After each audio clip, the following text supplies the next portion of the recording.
Welcome to red TV. నేను మీ తేజ. మళ్ళీ జగన్ ఫ్యామిలీలో రచ్చ మొదలైందా? ఎందుకంటే రీసెంట్‌గా విజయమ్మ గారు కొన్ని ఆశ్చర్యమైన విషయాలన్నీ కూడా బయటికి చెప్పారు. ముఖ్యంగా సరస్వతి పవర్ దాని గురించి ఆమె మాట్లాడడం జరిగింది. సో దీని గురించి ప్రస్తుతం మనతో పాటు మాట్లాడడానికి సీనియర్ ప్రొడ్యూసర్ నట్ కుమార్ ఉన్నారు. ఆయనతో మాట్లాడదాం. సార్ నమస్తే. నమస్తే. సో అంటే విజయమ్మ గారు ఈరోజు ఏదైతే ఉందో సరస్వతి పవర్ ప్లాంట్‌కి సంబంధించి దాని మీద సర్వ హక్కులన్నీ కూడా నావే. వాళ్ళకి ఎటువంటి సంబంధం లేదు. కావాలని జగన్ అలాగే భారతి షర్మిలని లాగుతున్నారంటూ ఆమె మాట్లాడింది. సో దీని గురించి ఏం చెప్తారు? చిన్న మాట చెప్పరా? చెప్పండి. రాజశేఖర రెడ్డి గారి ఆస్తి, రాజారెడ్డి గారి ఆస్తి ఆ పిల్లలకు వస్తుంది. రాజశేఖర రెడ్డి గారి తదంతరం భార్యకు వస్తుంది. భార్యకు వచ్చిన ఆస్తి ఎవరికి ఇస్తుంది? కూతురికే చెందుతుంది. కూతురు కొడుకు పిల్లలకు చెందుతుంది కదా.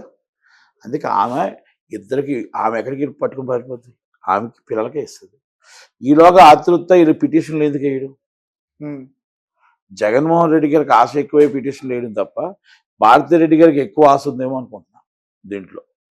భారతిరెడ్డి గారు కూడా ఎవరు బయట వాళ్ళు కాదు, గంగిరెడ్డి గారి అమ్మాయి. అంటే సొంత మరి ఎవరు మన భాస్కర్ రెడ్డి గారి మేనగోడలే. భాస్కర్ రెడ్డి గారి బావగారు అంటే రాజశేఖర రెడ్డి గారి అక్కగారి భర్త, అంటే అక్కగారి కూతురే భారతిరెడ్డి గారు. భాస్కర్ రెడ్డి గారు వీళ్ళంతా ఒక తండ్రి పిల్లలు అన్నమాట. వీళ్ళు వివేకానంద రెడ్డి గారు, నిర్మలమ్మ గారు వీళ్ళంతా ఒక తండ్రి పెట్టలు, అది అన్నదమ్ముడు పెట్టలు. కానీ రాజశేఖర రెడ్డి గారికి భారతి గారు వాళ్ళ అమ్మ అంటే చాలా ఇష్టం. గంగిరెడ్డి గారి మాట అన్నా కూడా చదువుతాడు, చాలా వాల్యుబుల్, వెరీ గుడ్ పర్సన్. డాక్టర్గా వెరీ గుడ్ పర్సన్.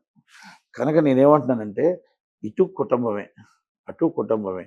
షర్మిల గారిది వాళ్ళ కూతురే కానీ ఎవరు ఈ ఆస్తులు ఎవరికి వెళ్తే ఆమె ఏం చేసుకుంటుంది? ఆమె మనవలకే ఇస్తుంది, మనవరాలకే ఇస్తుంది, ఇంకెవరికి ఇస్తుంది?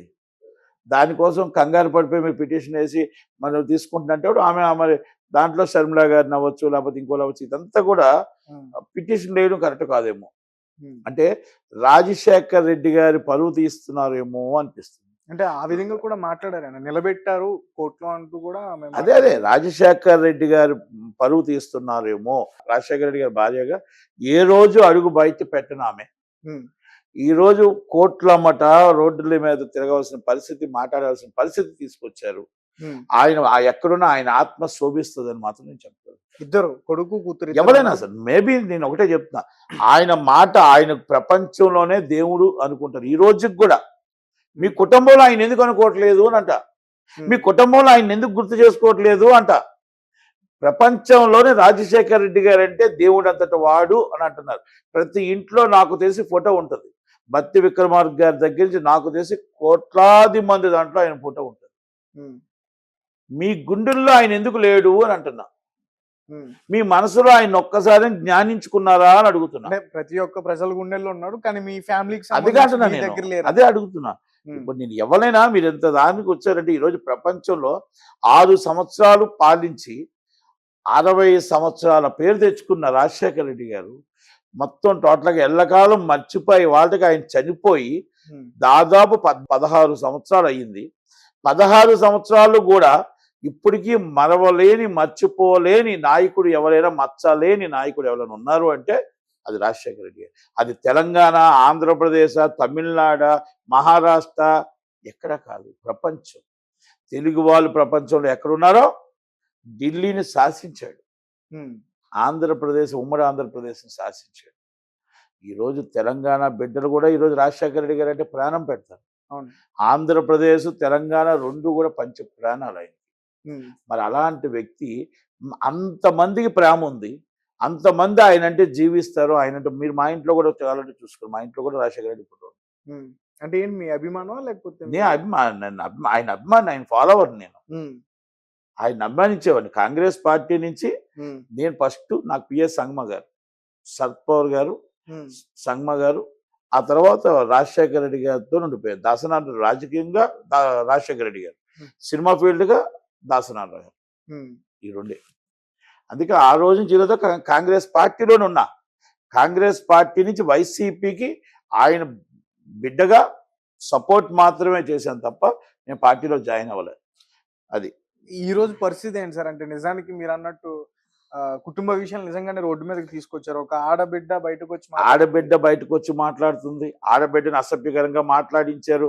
పేడ్ ఆర్టిస్టులతో ఇష్టం వచ్చినట్టు మాట్లాడించారు. రాజశేఖర రెడ్డి కూతుర్ని ఇష్టం వచ్చినట్టు మాట్లాడారు.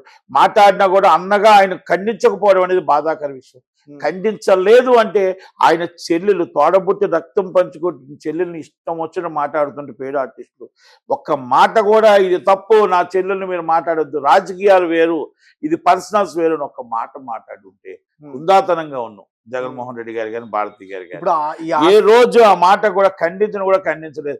ఆ ఆడబిడ్డ మన వివేకానంద రెడ్డి కూతురు పాపం వాళ్ళిద్దరూ ఒక పక్షుల్లాగా పాపం రాజశేఖర రెడ్డి గారి బిడ్డగా తిరిగి తిరిగి తిరిగి ఆ రాజకీయం అంటే మా తండ్రి వారసత్వం రాజకీయం కావాలని చెప్పి ప్రయత్నం చేశారు. అన్నని నిలబెట్టడం కోసం అన్న జైల్లో ఉంటే కూడా అంతే ప్రయత్నం చేశారు. కనుక 2019 ఎలక్షన్లో నాన్న చనిపోతే టీడీపీ వాళ్ళ మీద మా నాన్నని క్యాష్ చేసుకుంటున్నారు, మా అన్న పార్టీలో ఆల్రెడీ ఉన్నాడు, మా అన్న పార్టీ రన్ అవుతుంది ఎలక్షన్ లో ఉంది కాబట్టి ఎలక్షన్ కమిషన్ కి సుప్రీంకోర్టుకి వెళ్ళి ఆ డిస్కషనే చేయొద్దని చెప్పేసి సునీత గారు పిటిషన్ వేశారు. ఆ విశ్వాసం కూడా లేదు. ఆ ఆడపిల్లలు కష్టపడ్డారని విశ్వాసం కూడా లేదు. మరి అలా దారుణంగా తిడుతూ ఉంటే మీరు ఒక్కసారి కూడా ఖండించకపోవడం, ఆ తల్లిని తీసుకెళ్లి బోన్లో నించోబెట్టడం, ఆస్తి ఆమె ఏం చేసుకుంటుంది, ఆమె ఆస్తి మళ్ళీ మీకే ఇస్తుంది. ఎవరికి ఇస్తుంది? ఇంకొకరికి ఇవ్వరు కదా. మీ పిల్లలకి షర్మిలమ్మ పిల్లలకి ఎంత వస్తుందో మీకు అంతే వస్తుంది. కనుక దాంట్లో ఏమి ఒడిదొడుకులు వస్తాయి? ఇంకెవరు తీసేసుకుంటారు? ఆమెకి ఇంకెవరున్నారు? మీరిద్దరే ప్రాణం. కనుక ఈ విధంగా పిటిషన్లు వేసుకుని ఆమెను బోన్లో నించోబెట్టి రాజశేఖర రెడ్డి గారిని ఆత్మ శోభించే విధంగా చేశారనేది మాత్రం నేను చెప్పగలుగుతా.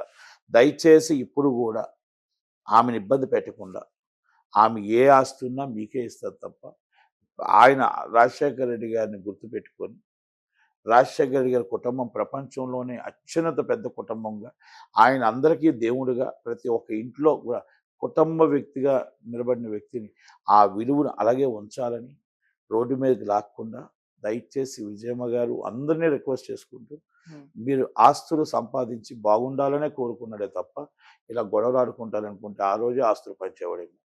కనుక దయచేసి ఇది ఇక్కడితో ఫుల్ స్టాప్ పెట్టి.